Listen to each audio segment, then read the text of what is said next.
Sahabat setia Gowori yang dikasihi Tuhan, Shalom. Hari ini adalah Selasa 2 Januari 2024. Kita hari ini merayakan peringatan wajib Santo Basilius Agung dan Santo Gregorius dari Nazianze, uskup dan pujangga gereja.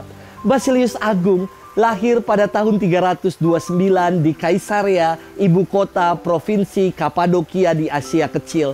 Ia berasal dari Konstantinopel dan Athena. Di Athena, ia menjalin persahabatan dengan Gregorius dari Nazianze, teman kelasnya.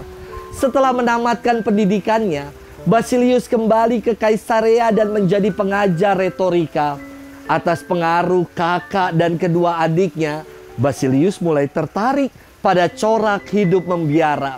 Maka ia berhenti mengajar dan mempelajari corak hidup membiara. Basilius membangun biara pertapaan di Pontus dan diberi gelar sebagai Bapa Perintis Hidup Membiara di Gereja Timur.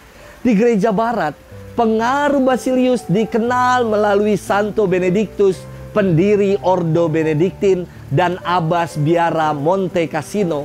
Pada tahun 370, Basilius diangkat menjadi uskup Kaisarea, menggantikan uskup Eusebius.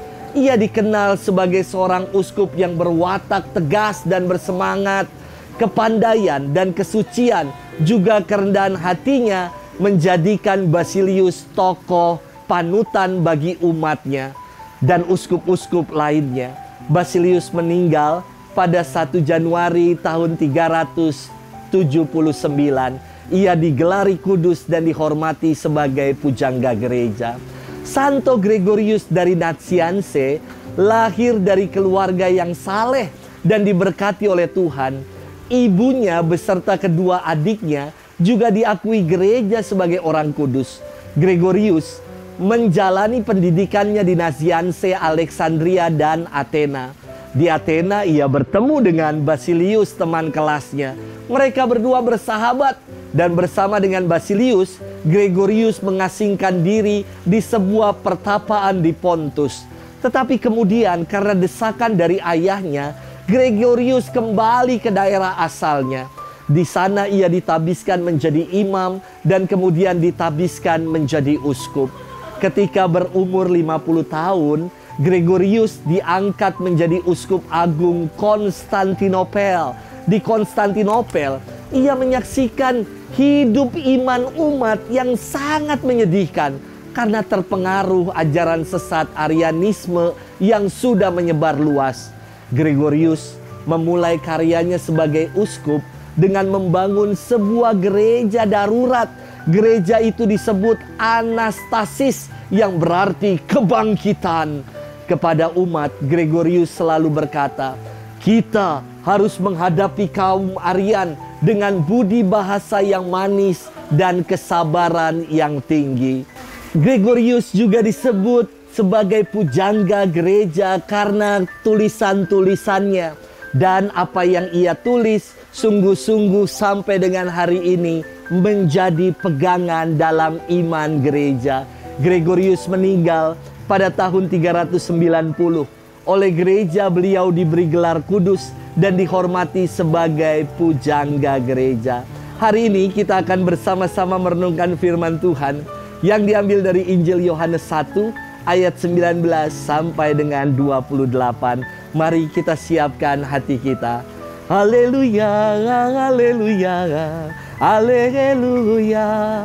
Dahulu kala dengan berbagai cara Allah berbicara kepada leluhur kita dengan perantaraan para nabi. Pada zaman akhir ini, Ia berbicara kepada kita dengan perantaraan anak-Nya. Haleluya, haleluya, haleluya. Tuhan bersamamu dan bersama rohmu. Inilah Injil suci menurut Yohanes, dimuliakanlah Tuhan.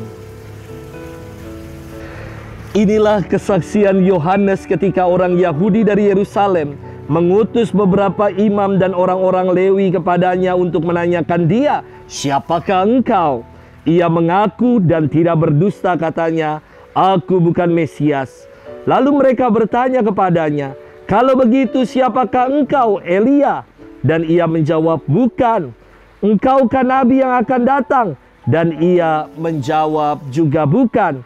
Maka kata mereka kepadanya, siapakah engkau? Sebab kami harus memberi jawab kepada mereka yang mengutus kami. Apakah katamu tentang dirimu sendiri?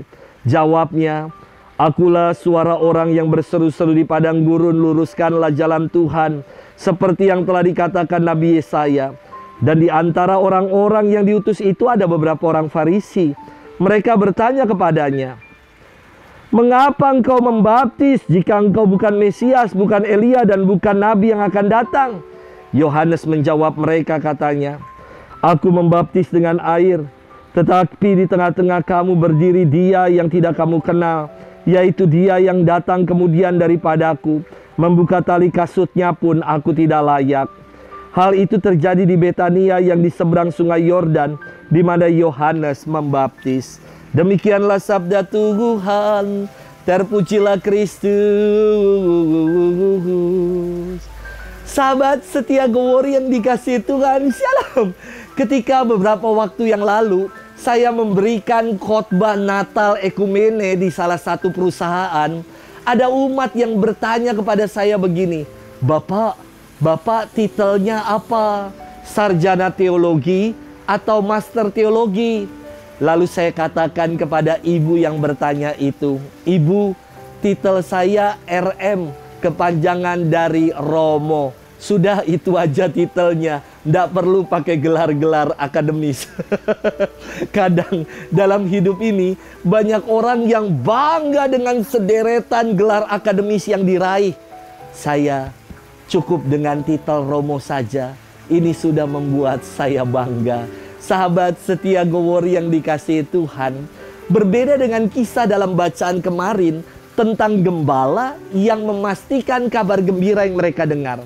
Kini tampil beberapa orang Yahudi dari Yerusalem, yakni beberapa imam Yahudi dan orang-orang Lewi, bukannya hendak memastikan kabar gembira, bukan, tetapi mereka hendak menyelidiki dan meredam perbuatan-perbuatan Yohanes. Mereka bertanya kepada Yohanes, siapa sih elu? Siapa engkau? Apakah engkau Mesias, Elia, Nabi yang akan datang? Dan Yohanes dengan jujur mengatakan identitas dirinya, bahwa ia bukan Mesias, bukan Elia ataupun Nabi yang akan datang. Lantas siapakah Yohanes itu? Ia adalah suara yang berseru-seru di padang gurun, luruskanlah jalan bagi Tuhan. Ia adalah sang perintis jalan Tuhan. Sahabat setia Gowori yang dikasihi Tuhan, kontras sekali antara bacaan kemarin dengan bacaan hari ini. Kemarin para gembala dikisahkan pulang dengan sukacita sambil memuji Allah. Sementara hari ini para imam dan orang Lewi yang kepo atau kepengen tahu aja, mereka pulang dengan diliputi kecemasan dan gusar atas seruan pertobatan Yohanes. Bagaimana dengan diri kita? Apakah kita menjadi pribadi yang kepoan, menjadi pribadi yang mudah cemas dan gusar mendengar seruan pertobatan dan warta sukacita Injil? Semoga kita tidak menjadi pribadi yang demikian. Selamat bermenung dan Tuhan memberkati kita selalu, Bapa dan Putra dan Roh Kudus. Amin.